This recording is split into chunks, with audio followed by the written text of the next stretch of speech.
guys!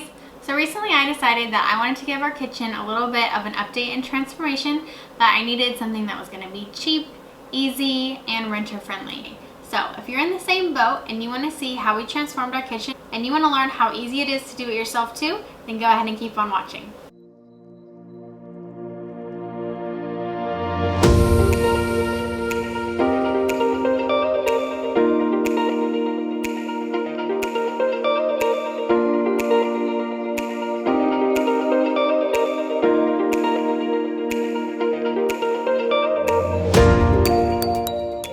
So we actually used peel and stick wallpaper for covering our countertops, and we went with the bigger size so that we would have less lines on our countertop.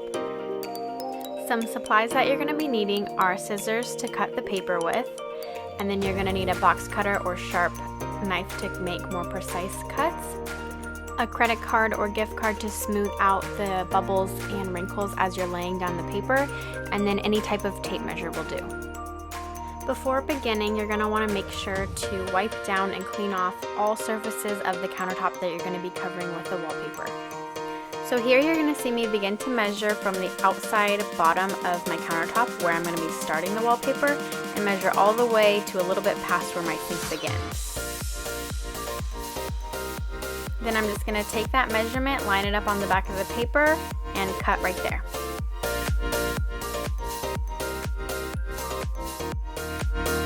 So then you just want to peel off a little bit of the back at a time. You don't want to peel it all off at once.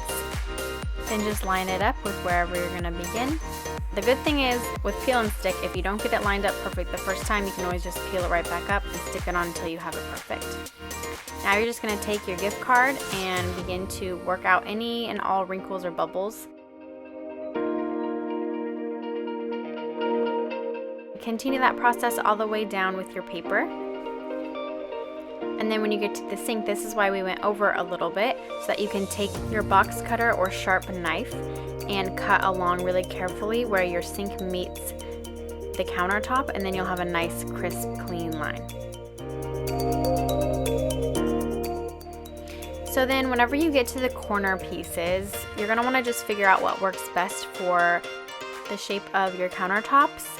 As you can see, ours have kind of a rounded edge, so I just made a slit down the middle, folded it over, and cut off any excess. For the next section, you'll just see me repeating the same process that I did on the other side. I just measured from where my stove began to the end of my countertop, and then cut out that piece, and then I'm just using my gift card right here to work out any bubbles or wrinkles as I'm peeling off the back as I go. Here I'm using the same technique that I did over by the sink, where I'm just going to cut really carefully along the top of where my countertop stops.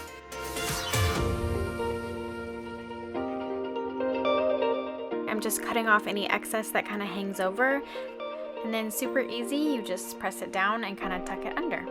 And don't worry, those little corner pieces will fix later.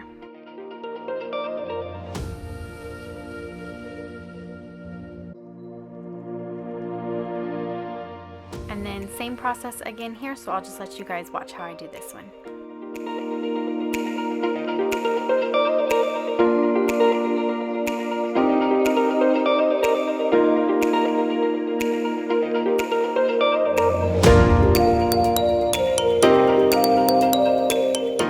And now just filling in any and all pieces that weren't covered by the big main pieces that we covered earlier.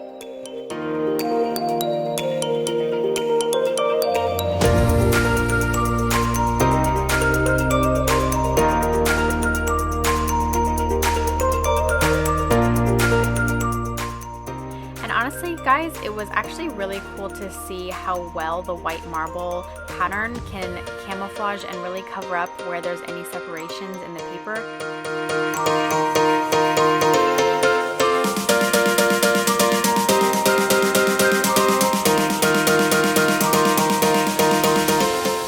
And here, just covering up any little final touch pieces of corners that might have been missed. And ta-da! Honestly, I was super stoked with how this turned out. It turned out even better than I was expecting it to. The finish of this wallpaper is actually super glossy, You don't need to worry about anything spilling or getting messy on it because it cleans up just as good as my countertop did before. Be sure to check out my part 2 of this video where I show you how to do the subway tile peel and stick backsplash. And if you enjoyed this video, please like and subscribe.